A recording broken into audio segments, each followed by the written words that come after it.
Welcome back to the Book Digest. Today, we're diving into a truly game-changing book, Built to Last by James Collins and Jerry Porras. So, what really makes a company great? Not just for a year or a decade, but for generations. Well, let's find out. So the authors kicked off this massive 6-year research project. They found 18 truly visionary companies and compared them directly to their closest competitors. And the results? They were absolutely staggering. Look at this. While the good companies, the comparison companies, beat the general market by about 2 times, the visionary ones, they outperformed it by 15 times. I mean, a 15x difference. That's not just a little bit better. That's a whole different universe. So what on earth is their secret? Well, the first thing the research does is take a giant sledgehammer to one of our favorite stories about business, the myth of the charismatic genius leader with one brilliant idea. You know the one I'm talking about, right?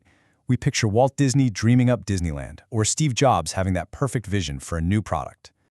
But yeah, the data tells a completely different story. This is actually just one of 12 huge myths the book totally busts. The research showed again and again that the brilliant founding idea was rarely the thing that made the company great.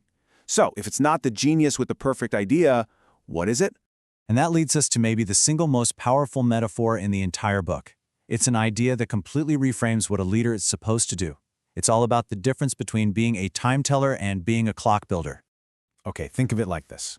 A time teller is the brilliant genius who can just look at the sun and tell you the exact time. Pretty amazing, right? But they're essential. When they leave, nobody else knows what time it is. The whole system depends on them. A clock builder, on the other hand, doesn't just tell the time. They build a clock that can keep telling the time for anyone, for generations long after they're gone. And that's what visionary leaders do. They're clock builders. Their main creation isn't a product, it's the company itself. And this, right here, is the absolute core of it. For these visionary companies, the ultimate creation, the real masterpiece, is the organization. It's the systems, the culture, the processes. That's the work of art. It's an engine that's designed to keep producing great ideas and great leaders over and over again. So, how do these clocks actually tick? Well, Collins and Porras discovered that they all run on this master concept that at first feels like a complete paradox. They call it the genius of the and. You see, most companies, and a lot of us really, live in what the book calls the tyranny of the or. We think we have to choose. Do we want stability or do we want progress? Do we stick to our core values or do we adapt to a changing market? Visionary companies just flat out reject this.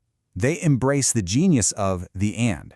They figure out a way to have both stability and progress. They have a rigid ideology and they're massively adaptable.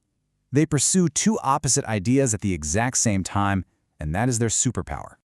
Okay, so this genius of the and sounds great, but how does it actually work in the real world? It basically breaks down into a playbook with 2 key parts. First, you preserve a fixed, unchanging core, and at the same time, you stimulate relentless progress. Now, that unchanging foundation is what they call the core ideology. And this is not some fluffy mission statement you hang on a wall. It's made of 2 critical parts: a handful of core values that are absolutely non-negotiable, and a core purpose, the company's fundamental reason for existing that goes way beyond just making money. It's the why that can guide you for 100 years. And here's the really crucial insight. The book found it doesn't matter what your specific values are. You could value customer service, or innovation, or total integrity. The thing that really matters is that those values are authentic, that they are so deeply held you'd stick to them even if it cost you money, and that they are woven into the fabric of everything the company does. All right, now for the other side of the coin, how do you stimulate all that progress? Well, the book's most famous tool for this is the BHAG. That's BHAG, the big, hairy, audacious goal. And this is not your typical quarterly sales target. This is a huge 10 to 30-year mission that is so compelling it just pulls the entire organization forward. It has to be clear, it has to be bold, and honestly, it should be a little bit scary. The absolute classic example of a BHAG has to be JFK's moonshot. Think about it. It was totally unambiguous. Everyone knew what go to the moon meant. It was incredibly audacious. It seemed almost impossible at the time. And it was so emotionally galvanizing. A true BHAG focuses everyone on one single monumental climb. But a BHAG isn't the only tool in the toolbox. Visionary companies also create these cult-like cultures where everybody is fiercely committed to that core ideology. They also don't try to predict the future with some brilliant strategy. Instead, they just try a lot of stuff, see what works, and then double down on it. And finally, they almost always promote from within, creating homegrown leaders who have the company's DNA in their very bones. So, what does all of this mean for us? This is where it gets really empowering. The book's message isn't just a history lesson about giant 100-year-old corporations. These are tools that are available to absolutely anyone. And here is the final, most important takeaway.